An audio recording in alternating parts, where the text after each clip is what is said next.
But you put down your down payment, now you have this equity, and now you can take that same dollar, pull it out of this house, and put it in another property, right? So absolutely, if somebody doesn't have debt, they could take out a home equity loan, or they could do a cash out refi. They could take that money and purchase another property. Absolutely. Welcome to the AidToAssets podcast, the ultimate podcast for aspiring real estate investors. I'm your host, Tiffany Watsons. Join me as we discuss real estate investing for 9-to-5ers. We'll talk about everything from money mindsets and property ownership and different strategies you can use to invest in real estate. I want to empower investors, especially those of us who are working full-time, who want to navigate the world of real estate, uncover the secrets to building wealth, generate passive income to achieve financial freedom. Equip yourself with resources from experts, practical tips, and step-by-step guides on how to kickstart your real estate journey. We'll also hear from 9-to-5ers who started to build their own portfolios, what they did and how they did it, so you can do it too. Tune in and transform your main job into your biggest silent investor in your real estate investment business. This is your Aid to Assets. Hi, and welcome to another episode of the Aid to Assets podcast with your host, Tiffany Watsons.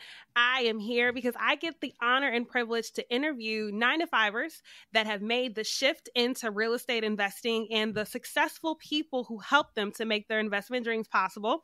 And so today I have my friend Kevin here. Kevin's going to tell us how we get the bag to pay for all of these properties. Kevin, how you doing? I'm doing great. How are you, Tiffany? I am wonderful. Thanks so much for joining me. I'm so excited to have you. Listen, I'm equally excited. I couldn't wait for this day. It's here, and I'm ready to go. Love it. So before we jump into all the wisdom that I know you're going to drop on us, why don't you tell the people who you are and the work that you do? Sure. So my name is Kevin Bullock. I am a branch manager and senior mortgage loan officer for Crown Home Mortgage. I've been in the industry now for almost 20 years. And I'm your lender. I'm your mortgage guy. Everybody says, do you have a guy? I'm your guy. I'm your mortgage guy. And like Tiffany said, I help you get the bag. Yes, you always need a guy, y'all. Kevin is my guy. I send people to him all the time. He's going to walk you through the entire step of the process. So let's start from the very beginning. Like, why is it important for folks to have a lender? What do they come to you for from the jump?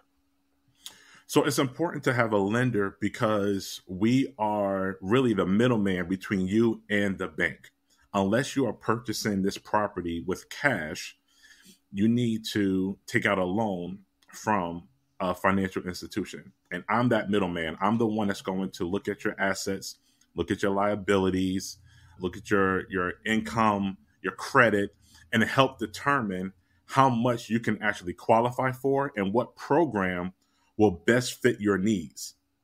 So it's really important to have a lender because without that information, you may go in blindly and not know that, there are other options for you, right? So I like to call myself, I am the one that's going to present you with all of these options that's going to best fit what you need, right? Because you and I could be looking at the same property, but we can have separate needs. What's important for you may not be as important to me. What you need to make this happen may be different than what I need to make this happen.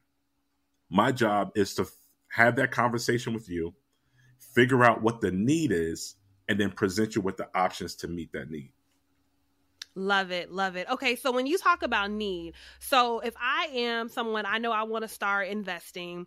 And, we all love Zillow. We got Zillow on our phone. We looking at houses. We scrolling, trying to see what's what. Before I even start thinking about that, when should I be connecting with you? You should be connected with me as soon as you think that you want to start investing. Okay. Right. In the very, very beginning stages, because again, we're going to help you navigate your way to the money. So instead of going out, because the first thing people do is they go to Zillow, they go to homes.com, they go to Trulia, Redfin, right? They go to all these sources and they find these properties not knowing whether or not they can afford it or whether or not this is going to be a good financial fit for their portfolio. Mm-hmm. But when you come to the lender, we're able to look at your situation, look at your scenario and say, okay, Mr. or Mrs. Borrower, if you do your finances like this, you conduct your finances in this manner, we can get you into this home. So it's Got it. important to talk to us in the very, very beginning. Okay, so that means y'all need to call Kevin from the jump. We're going to make sure his contact information is in the description of this video. So let's talk about, how do I know I am ready to purchase a property? Is there a certain profile, or what does that look like? So I don't know if there is a cookie cutter response to this, but I will say some things to know that, okay, I may be ready to have this conversation, okay, right, with a lender, is if you are, number one, in the right mindset, the right mind frame in order to make this purchase. Because you don't want to be too emotionally charged, because it's real estate, it's mortgages, right? And so properties come and go, the market, interest rates fluctuate. So you want to make sure that you have the right mindset going into this whole process, that sometimes things may not go your way. Sometimes you may get outbidded on a property that you really, really like. Sometimes you might get the offer, your offer might get accepted, your financing is secure, but as you do your inspections, you realize maybe this is not the property that you thought it was, right? So it's having the right mindset to understand that things can go wrong, things can go left, but I can pivot and still do what I need to do. So that's number one. Number two, I would say, is making sure that you have put together your budget and your financial statement to ensure your financial peace when going into investing, right? Mm-hmm. It's not enough to just say, hey, I own all these properties, but you're stressed out every day because you're overhead. We don't want that. We don't operate in stress and distress, right? We operate in knowledge and we operate in wisdom as we're pursuing our financial goals. So we want to make sure that we understand what our numbers are. Everybody's numbers are different. Everybody's risk capacity is different. Their tolerance is different. So you want to know, what is your risk tolerance? What is your financial capacity? You don't have to know it to a T, but just kind of have a good understanding of what this takes, and understanding that you're now could potentially be a landlord, or if you're looking to fix and flip, what does that entail? How long am I going to have to hold this property, and ensuring that it's not going to mess me up on my own end, personally and financially. Love that. Love that. So first, the mindset, we got to get our mind right. And then we need to make sure that we understand our numbers. So let's unpack that a little bit more. Sure. When you work with especially new investors in the past, and they're having to shift that mindset from, a lot of people, when we think about real estate, it's, oh, I'm buying my dream home. This is my favorite property. I'm living forever, versus this is a business essentially that I am investing in that is going to produce income. What do you see people need to do in order to be able to make that shift from that HGTV mind to, I'm starting a real estate business? Well, the first thing is to not listen to everything you see on and hear on HGTV, because sometimes the imagery, right, it gives a false narrative to what the real world of investing looks like. Yeah, right? Yeah. And so you want to try to get some real world experience. Every state every state has like a local real estate investment organization, right? I would advise you to join your local organizations, because in those organizations, you have other investors, beginners, those that have been in the game a little bit, and then some really experienced, savvy investors. And just being in that circle, right? Being in the same room with those other individuals and other people of like minds can really help you get your questions answered. Maybe find out, oh, I didn't realize that you have to do this. I didn't know that you have to do that, right? So I would say the first thing you should do is seek out those that are doing what you're doing. And you can find that out. Wherever you're at, you can find it out. You put it in a local real estate investment association or organization. And sometimes there's several, and just visit. You don't have to join right away. You can visit as a guest and just kind of get the intel about what's going on, because there's so many different facets of investing, right? You have purchasing property to hold it and rent it out. And then even in that, you have long-term leases, which is your traditional 1-year lease or 2-year leases. And then you have the short-term leases, which is like Airbnbs. You have fix and flips, where you purchase a property and then you have no intention on keeping it, but you're going to fix it up and then resell it right away. So there are so many different facets. You may think, I want to get into real estate. I want to start buying my first property. Find out what other people are doing. How are they moving? What relationships do they have? And tap into that resource. There's no need to recreate the wheel. The wheel is there. Just get involved. Absolutely. There are people doing what we want to do. And so getting plugged in to learn from them is so, so critical. So talk to us now a little bit. You mentioned we needed to know our personal financial statement. What does that actually mean when we need to know our numbers? So when I say you need to know your numbers, you need to know, how much can you afford to pay in a secondary mortgage, because I'm assuming that if you're looking to invest, that you have either if you're renting, because there are some renters who are investing, or if you have your own mortgage, what is your tolerance for another mortgage payment? What does that number look like where it's not going to impact your current lifestyle, livelihood, things of that nature, right? And then it's understanding what are the costs associated with this new purchase, meaning how much am I going to have to put down? How much are closing costs? If I don't find somebody to rent out my property right away, can I handle making that payment myself, right? How much is it going to cost to rehab this property if that's the avenue I'm looking at? And it's formulating those numbers to understand, okay, I know I need to have $50,000 set up for this, and I know that realistically I can afford to pay X amount of dollars over in the event it takes me a while to get somebody into my property. And then also understanding that you should have some type of reserve account for incidentals, right? It's another property. If you're not a landlord, so if something goes wrong with the property, you have to fix that. And then it's not always something going wrong. Depending on where you're at, there may be seasonal things you have to do. Landscaping, snow removal, right? These are things that are not necessarily a bad thing, but it just comes with ownership and it comes with being a landlord. Have you accounted for those separate amenities? I love that. So basically we need to make sure we have a budget. So we're clear on how much can we afford to spend on this second mortgage in the event we don't have someone in. And then also, how can we pay for any upcoming expenses that may result as literally owning a business? Correct. Love it. Love it. Okay. So now let's talk about options, because we hear a lot.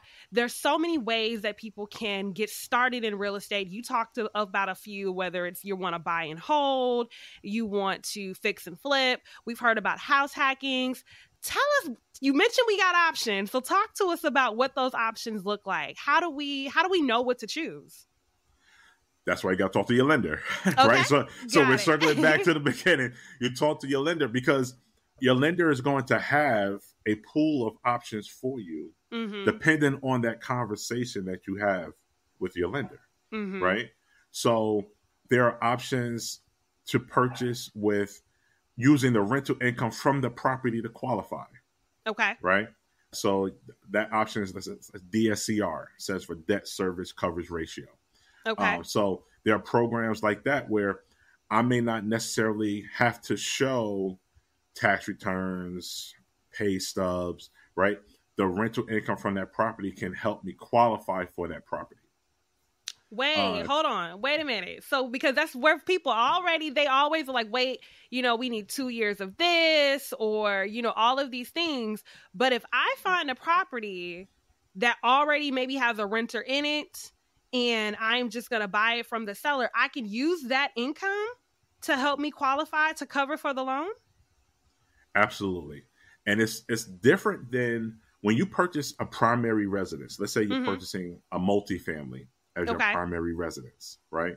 And let's stay with easy numbers. You're using a 2-family You're going to live in one unit. You're going to rent out the second unit. Mm-hmm. Let's say the second unit rental income is $1,000. We know rent is much higher than that, but just for numbers' sake, let's say it's $1,000, right? Uh-huh. You're moving grandma in. You don't want to charge grandma full rent, right? So you have $1,000. When you purchase a multifamily as a primary, we can use 75% of the rental income as additional income to help you qualify. So we're going to take $750 and add it to your income to help you qualify. Well, when you purchase an investment property and you utilize this program, the DSCR, Debt Service Coverage Ratio, we use the full rental amount. So if the mortgage payment is $2,000 and your rental income is $2,000, the debt of the mortgage is being serviced or covered by the property. And so now you can use that property to help you qualify for the property. It's a huge, huge game changer, because in that instance, you don't have to go with the traditional, I got to show you 2 years of tax returns, 2 years of W-2s, right? Because the reality is a lot of investors are self-employed, Right. They're entrepreneurs, and rightfully so, they take advantage of their tax deductions. So their bottom line number may not necessarily reflect enough income to purchase this property. Well, it no longer has to, as long as the property, the rental is covering the debt, we can do it. And there are some times where if the rental is a little bit lower, we can do it. You just got to offset maybe with a higher down payment or something like that. But for the most part, the property is basically qualifying itself. Wow. Okay. So this is where people really need to pay attention then, because if they're able to find a property, and this can be for a single family, multifamily, any type of property. Is that right? That is correct. As long as it's an investment property, single family, up to, I have one investor that will go up to 15 units. Really? Yes. Oh, I was thinking this is like, we stay in our little 1 to 4 unit lane. Oh, no. The game changes. Okay. Yes. Yeah, we can go up to 15 units on this particular program. Okay. So the rents from however many units you have, as long as that will cover the mortgage amount, then the person would only have to come up with the down payment in order to qualify for the loan. Is that right? That is correct. And how much are those down payments? What's the range for what that would likely be? So typically, if you're staying in that 1 to 4, we're probably going to be in that 20% down payment range. Once you start getting into those high quantity units, 5, 8, 10 units, now we're going to be looking at 25 to 30% down. Okay. 20, 25, 20% on average between that 1 to 4, and then 25 to 30 when you start getting 5 to 10 plus units apiece. Correct. Okay, got it. Now let's circle back, because you said something really interesting that I want us to spend some time on when we talked about living, if you're getting the multifamily, living in one unit and renting out the other. And so that's really popular right now. We call it house hacking. So tell us more about how people can qualify if they were thinking about house hacking. So I encourage anybody that's a first time. So if you're a first time home buyer and you have the opportunity to go with a multifamily, you should go there first. Okay. Here's why. That whole house hacking is true. Because I just mentioned, if you're purchasing an investment property, you're looking at a minimum of 20% down. Okay. Even if it's a single family, it's 20% down. If you do a multifamily as your first purchase, you can do that with as little as 3.5% down. So 1, 2, 3, or 4 units, you could do 3.5% down payment. Wow. Now, you live in one unit, you rent out the other units. The reason why it's called house hacking is because now you can purchase a 4 unit. You had the rental income from the other 3 units. That's basically going to cover that mortgage payment for you. You only put down 3.5%. And now you're going to purchase another property. And now this other property, you could say, I'm going to live in this one. And now you could do it again and put down 5%. And now you have two properties and you put down a total of less than 10%. Wait a minute. Hold on. Wait a minute. Okay. So let's say we get a 4-unit, right? Mm-hmm. And I'm living in one. I'm renting out the other 3. So already the rent from those 3 units, that's going to qualify that 75% of that is going to add on to what I can afford, meaning Correct. Inevitably what I can afford is going to be a larger Increased. amount. Mm-hmm. Okay.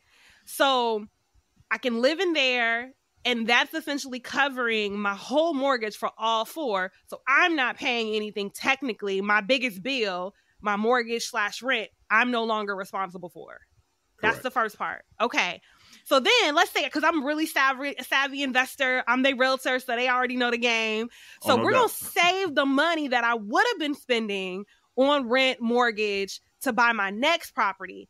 And you mean to tell me I can get another, let's say I get another multifamily, another 2, 3, 4 door property, and I still only have to put 5% down. Right. In many cases, you will only have to put 5% down because it's going to be an owner-occupied property. So you won't be able to do FHA anymore because FHA has some restrictions. So you can have more than one FHA at a time, but you have to meet all of the parameters. Right. So I would say for the purpose of this conversation, you use your FHA. Mm-hmm. All right. But now you can go conventional, and there are conventional programs that will let you purchase a multi-family unit with 5% down.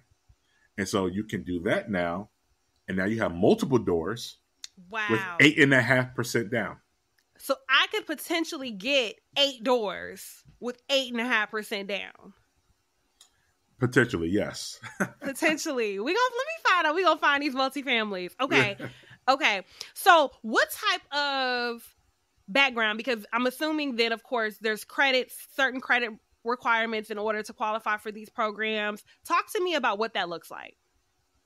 So on the first one, on the FHA, many lenders will go down as low as 580 credit score. So now I'm not an advocate of the 580, right? we don't work in minimums here, right? That's so true. We want to strive for better. But, sometimes things happen, like life happens to us, and maybe the credit is not necessarily reflecting some of the work that we've been doing, and the score's a little bit on the lower side. FHA will go to 580. I will say, to be at your optimum, right, we need to probably be a 640 or above. 640 or above, more options open up. It's a little bit less stringent on you as the borrower as far as what you have to show the underwriter in order to get approved, right? So I want everybody listening to understand, when we lend as a lender, it's risk-based lending.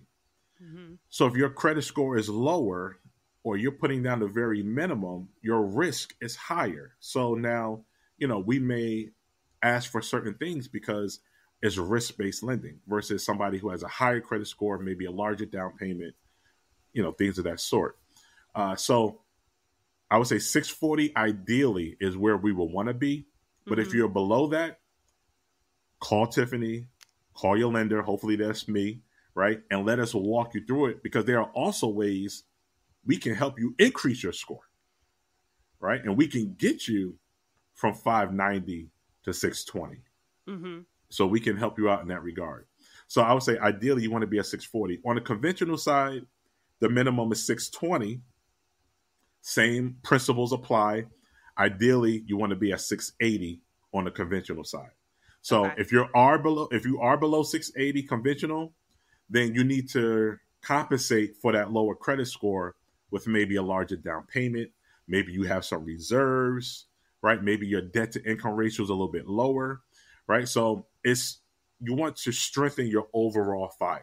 Mm-hmm. If you know there's a deficit in one area, the best way to make up for it is to be strong in another area. Got it. Okay. Now, you talked about the underwriter. For folks who aren't familiar, tell us a little bit about what that underwriting process is like and how they can be in the best position for it. Sure. So the underwriter is the one that actually issues the approval on your loan.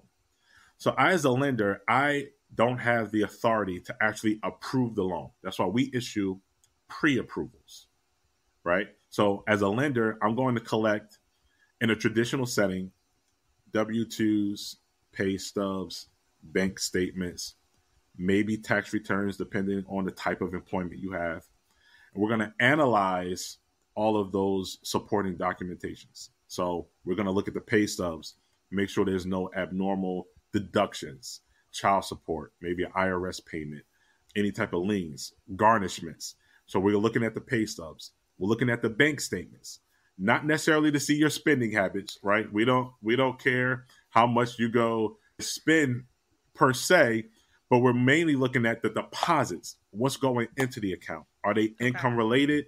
You know, where is this income coming from in order to purchase? That's what we're looking at the bank statements for.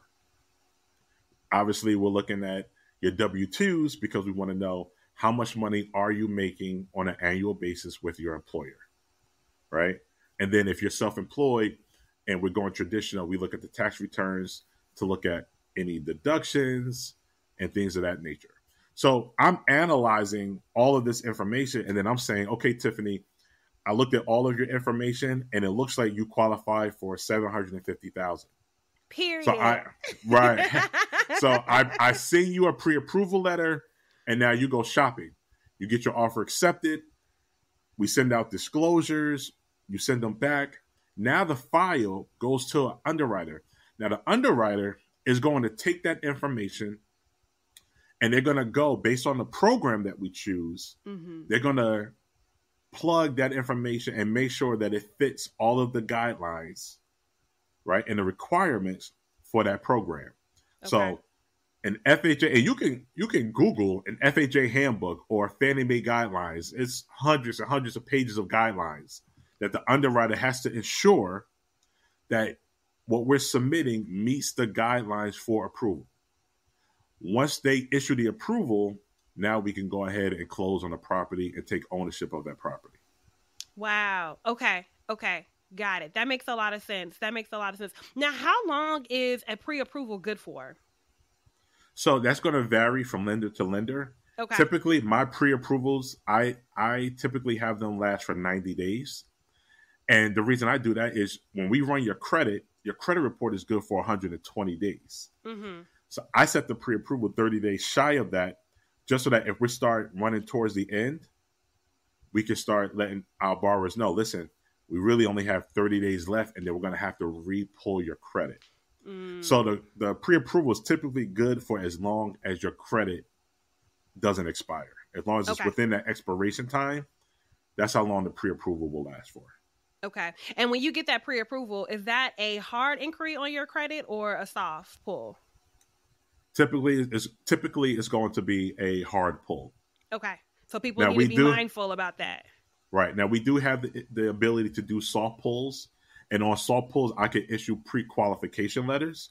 So if you're not quite ready to go ahead and pull the trigger, but you want to know your numbers and you want your realtor to be able to show you properties, we can do the pre-qual. And my pre-qual is a little bit more detailed. Mm-hmm. So, because I want to make sure that this person, they're not wasting your time and they're not wasting their own time. Right. So we're going to go a little bit in depth as far as what they can do. But in order to issue a solid pre-approval, we will need to see a tri-merge report, which will be a hard inquiry. Okay. Now, let's talk about interest rates a little bit. We know interest. So we getting these pre-approvals, we figuring out how much money we have to spend, but these interest rates, they're steady creeping up. And so talk to us about, one, what you're seeing right now, but also how does that interest rate, how does it really impact what we either going to be paying for our mortgage or when we think about our overall budget? How should we be thinking about that? So the first thing I would say as it pertains to interest rates is don't be scared of the interest rates, right? Okay. Right. There's a popular phrase that says, marry the house, date the rate, mm-hmm. right? And the reason why is because you're right. Interest rates fluctuate not only daily, but sometimes multiple times a day, right? It's a certainty that rates are uncertain. So they fluctuate, they move up and down. It is what it is. That's something that you cannot control. Mm-hmm. So while it's important because the interest rate is really going to dictate a large portion of what your mortgage payment is or will be, it shouldn't be a reason not to move forward because you perceive the interest rates to be slightly high. Okay. So I want to first start off with that because I have a lot of people saying, well, maybe I should wait. You know, don't wait, because the longer you wait, I'm gonna tell you this. This is what I believe, right? This is what I believe with the market. Okay. I believe that the interest rates are going to come down probably within the next 12 to 18 months. I think we're going to see it come down, right? So people that are saying they're going to wait, the reason why I think that's to their disadvantage is because we have two main issues in real estate. Number one, we have a lack of inventory concern, right? You have people who want to move, they want to sell, but they have the lower interest rate. And so they're hesitant to move forward because they don't want to take on a higher interest rate. So that's the first issue we have is with inventory. And then the second issue we have is we just have people on the fence because they're concerned that I don't want to get a high interest rate right now. I'm going to wait. So you have waiters, and then you have those that are kind of stuck and don't want to get rid of their low interest rate and take on a higher interest rate. Right. Well, I believe when the rates do drop, which I believe they're going to, you're going to have a flood of people coming in. Because now they're going to say, oh, wow, the rates have dropped. Now let me get involved. So you're going to have the renters in the market. And now you're going to have those sellers who are waiting and they're going to be in the market. So what is that going to do? That's going to drive house prices back up. So I'm telling individuals now, if you can afford to get in the game now, get in the game now. And then when the rates drop, refinance your rate. You can always lower your rate once the market drops. Refinance it, take the lower rate. And now you're in a better position because you lowered your monthly payment. And with the increased activity in the market, you could potentially see your equity increase much faster because your neighbor now sold their house in this heightened market. And now that affects your equity. Right. So I would say that's something to consider. Don't worry about, oh, the interest rates are high. I don't want to purchase now. If you look at the grand scheme of things, I've been doing this, like I said, almost 20 years. The interest rates, they are high, but they're not absurd, right?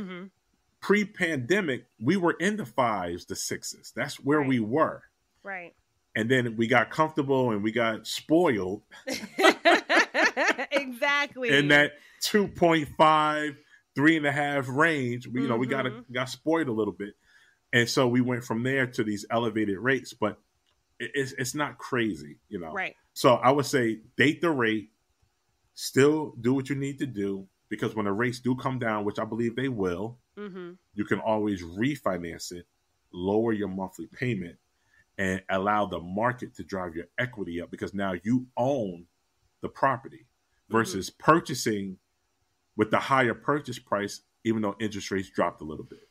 Right.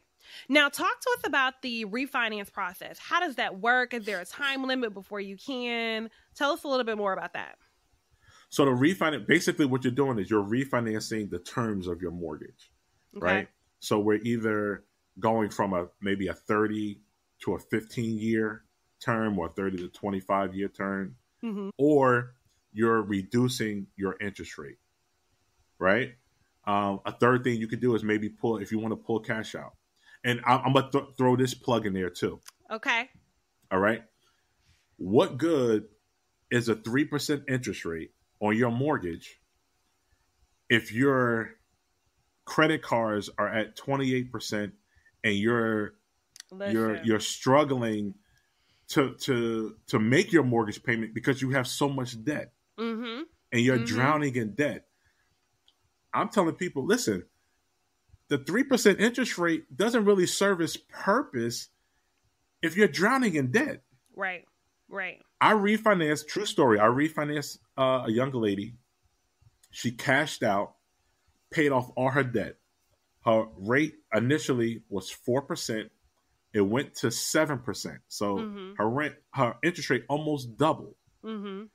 But she saved $2,200 in household and her monthly income.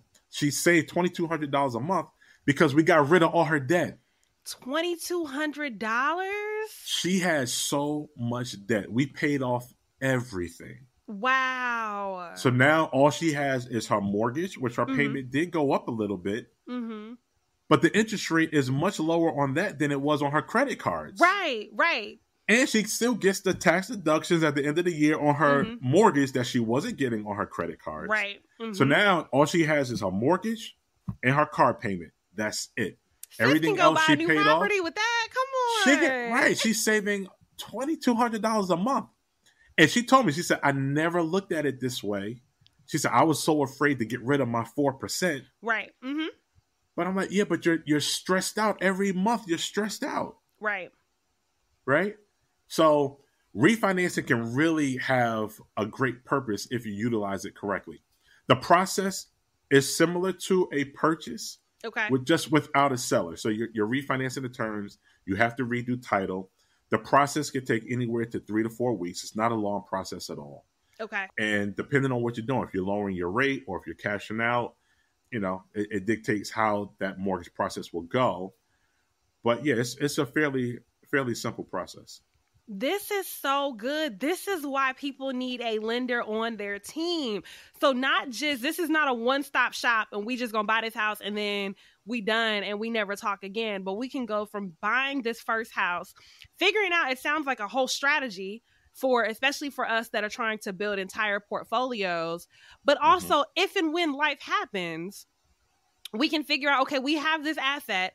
How can we leverage it, whether it's getting rid of debt that we may have, whether it's pulling out money to buy another property? Because I'm assuming the same way that she used that money to pay off her debt, she could have used that money if she didn't have the debt to put the down payment on another house. Absolutely. And, we talked about this before. The beauty about real estate is you get to spend the same dollar twice. Talk to us. Yeah. So you put down your down payment. Now you have this equity, and now you could take that same dollar, pull it out of this house, and put it in another property, right? So absolutely, if somebody doesn't have that, they could take out a home equity loan, or they could do a cash out refi. They could take that money and purchase another property. Absolutely. Now, describe the difference between a home equity loan and a cash out refinance. So a cash out refinance is going to be one loan. You're going to pull the money out of the equity, right? And you're going to just have the one loan again, and it's going to be the new term. So you're going to start your 30 years over again, or if you reduce your term, whatever your term is, you're starting at zero, but you have this lump sum of cash that you can basically do whatever you want with. Okay. That's the cash out refi. The home equity line of credit is almost like a credit card that's attached to the equity in your home. So if you pull out a home equity loan, let's say you want to pull out $50,000, you're only going to pay back what you use. So in essence, you have a second mortgage now. Okay. So you still got your primary mortgage, but now I took out this second mortgage, and as I use it is what I pay back. So you can take out a home equity line of $100,000. Call Tiffany. Tiffany's going to show you this great investment property. You realize you only need $40,000 to make the process happen. You use the 40, you still got $60,000 in your equity. Your payback is now based on the $40,000.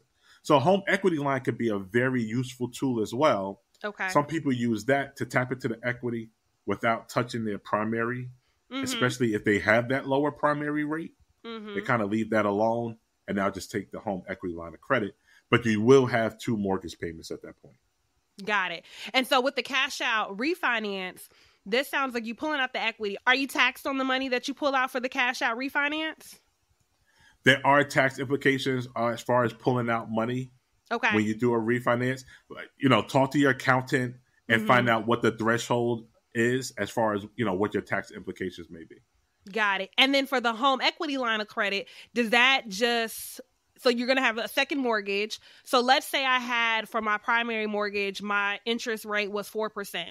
is that second line going to mirror that 4%, or is it going to be based on current market trends right now? It's going to be based on current market trends right now. Okay. Right. So you leave your 4%. That doesn't change. You never touch that. Okay. But whatever the current market is when you pull out your home equity line, that's what your interest rate will be based off of. And many times on a home equity, it's an interest only for like the first 10 years. So you can use it and pay it back as you see fit. A lot of people use it, and then once they sell their property or do what they want to do with the investment side, they just replenish the home equity line of credit. Okay, so interest only, that definitely gives people breathing room, especially if they're trying to get newer properties, trying to get stuff situated. That's going to be a lot less than their principal plus their interest. Correct. Love it. Kevin, this is amazing. We already got to get you back because I know there's so much more that you could be teaching us out here about this. You want to come back and join us another time? I would love to. Love it. Okay, so before we wrap up, is there any piece of advice that you would give to a person that is wanting to get started with their first investment property? What would you tell them now, 20 years in the game? You've seen a lot of people do it well. What advice would you give them? I would say start. Get off the sideline. Stop thinking and analyzing and start. That's usually the biggest hurdle, right? A lot of times we have so many different fears that come with investing. Being a landlord, purchasing another property, just start. Make that phone call. Call your lender, call your realtor, let them put you in contact with somebody that they have a relationship with to get you started and have that conversation. Because you'll never know, unless you have that conversation, what you can or cannot do. And the lender and your realtor, they're going to help navigate you to say, okay, listen, this is where we're at. And don't despise small beginnings. Your first investment property does not have to be the 15-unit apartment complex. Right.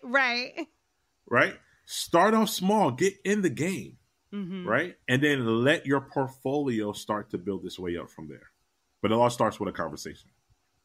We just got to start. I love it. Kevin, where can the people find you? So you can reach out to me via my cell phone, which is 732-947-1090. I am on Instagram, _Kev's Keys, _. And I'm also on Facebook. You can just type in my name, Kevin Bullock, Mortgage for You, and I'm on Facebook as well. Love it. So we will have all of Kevin's information in the description of this. Definitely hit him up. Let him have a conversation. You are not binding anything, but you can definitely just start to explore your options. He's who I go to when I have a crazy idea. And so I am so excited to get to have introduced him to you all. Kevin, thank you so much for the wisdom that you shared here with us for today. Listen, thank you for having me. This is a great platform. I'm sure somebody and multiple people will gain the education they need to move forward. So kudos to you. Absolutely. Thank you. We buying our way to wealth around here. So y'all have a great one. Until next time. Thank you for tuning in to another insightful episode of AidToAssets. Remember, your journey from 9-to-5er to successful real estate investor is within reach. Keep learning, keep growing, and keep investing in your future. If you'd like to know more, connect with me on Instagram at AidToAssets. Don't forget to subscribe, rate, and leave a review. Until next time, happy investing.